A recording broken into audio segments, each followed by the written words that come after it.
Well, tens of thousands of people marched through Australian cities and towns for Black Lives Matter protests on Saturday, despite pleas from the Prime Minister and state leaders to stay home amid fears of a second wave of COVID-19. It was a dramatic turn of events for Sydney protesters as those gathering to defy a Supreme Court decision to ban the protest had learned that the New South Wales Court of Appeal had ruled their rally was now lawful. Joining me now to discuss this and other matters, One Nation leader Pauline Hanson. Great to see you tonight, Pauline. What do you think of this Black Lives Matter movement? Hi, Peter. Good to be on your show. Every life matters. This is something that happened in America with George Floyd, and the whole fact is now it's gone worldwide. When they actually used that protest in Australia, you have people out there, if you have a look at the footage, these are kids, wouldn't even have a clue what they're talking about, what they're protesting over. And I just find it frustrating. I find it hypocritical of the government. You're shut down for COVID-19, you can't go to pubs, clubs, restaurants, and yet you can have a gathering of that many people who are not fined, not pulled up by the police, absolutely nothing. And I just, I'm frustrated, I'm angry about the whole matter, Peter. Pauline, gee, there's been some controversy, particularly in Queensland, with tourism operators blowing up Deluxe, because on the one hand, we've done the hard yards, we've adhered to these social distancing protocols, we've flattened the curve, and of course the Premier here won't even open the borders. That's how bad it is. And then all of a sudden they say it's okay for 30,000 people to go out and march. There's been palpable anger from a lot of people. You know, Hadley and you know, all those shows, the talkback shows have lit up today. So it should be. And especially rural and regional areas in North Queensland have been affected by it because they rely on the tourism this time of year, and especially from those from down south to come. Now, I started that about the protest about taking it back to the courts, the High Court, about opening up the borders. Now, that's proceeding through the High Courts, and there will be another mention on the 12th of June. The government has to present the documentation of what Jeanette Young relied on to close the borders. The Black Deaths in Custody, those people out there, we had a Royal Commission into Black Deaths in Custody between 87 and 91. Since then, we've spent about $400 million into Black Deaths in Custody. The Aboriginal population, since the first census in 1971, we had just around about 116,000 people. The last census, close on 800,000, 798,000 to be more precise. An increase of 489% in the Aboriginal population compared to 83% for the rest of the population. So what I'm saying is that we've got a lot of people that jumped on the bandwagon. It's become an Aboriginal industry because of the government handouts that is happening. If you've got a population, around about 3% of the populace is Aboriginal, they're calling themselves Aboriginal and Torres Strait Islanders, so just over 3%, like I said, near 800,000 people. You've actually got 27% of those are represented in our prison system, 27%. And yet they're calling out, we should have more representation for the Aboriginal people.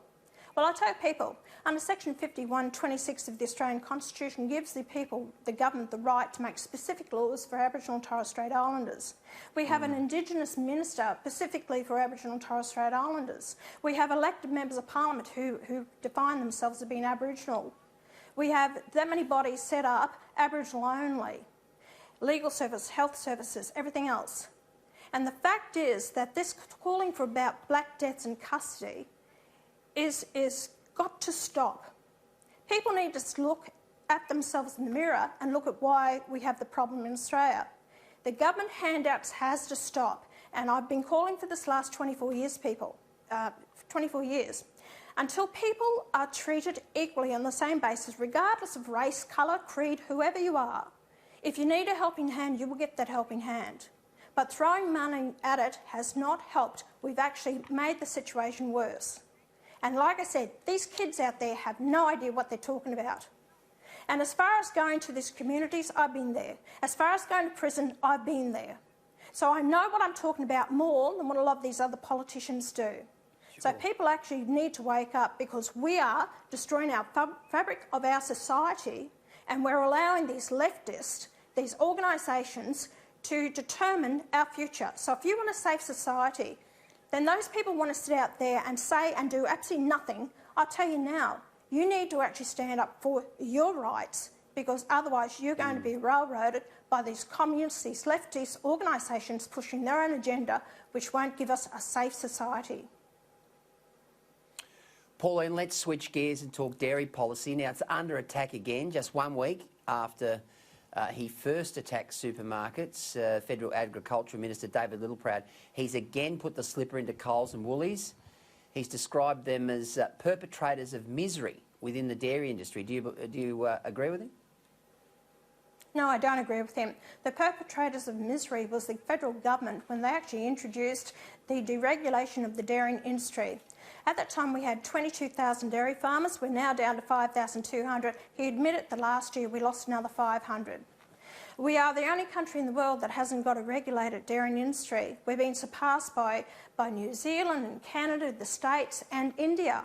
We've gone from producing, 12 billion litres of milk down to 8 billion litres of milk, and yet our population increased from 19 million to 25 million.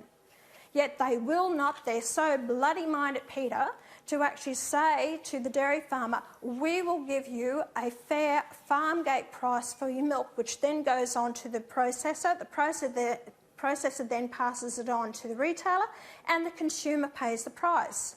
The price they pay for milk in the New Zealand is $2.50 per litre. In OECD countries around the world, the average price is $2.40. We don't pay the right price of milk to enable our dairy farmers a decent standard of living and way of life. And I need that one vote to get my bill passed, which will give it to them. And I blame the National Party because of this. They are so determined not to support this because it's all about Victoria propping up the big end of town, the big businesses. They don't give a damn about the dairy farmer or those communities that are through Queensland, Mareeba, big dairy organisation up there. They've destroyed the ones at Mary Valley. So, Peter, it's a huge issue. I will continue to fight for this. But if you want to contact the National Party, you tell them that you want the dairy farmers to get a fair farm gate price for the milk. That's the answer to all this.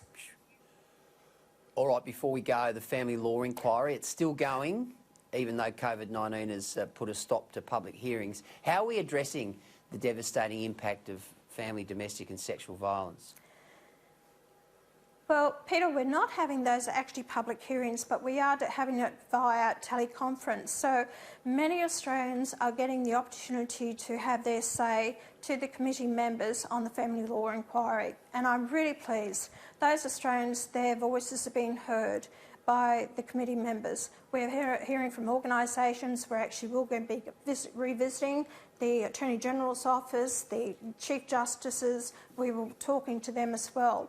I don't think the report will be handed down this year. I think it's been, a lot more to be said and done about it. But I just want to give the Australian people some confidence that, you are being heard. We know that something has to happen about the family law and the child support. Sure. And I'm working extremely hard to have that come forward.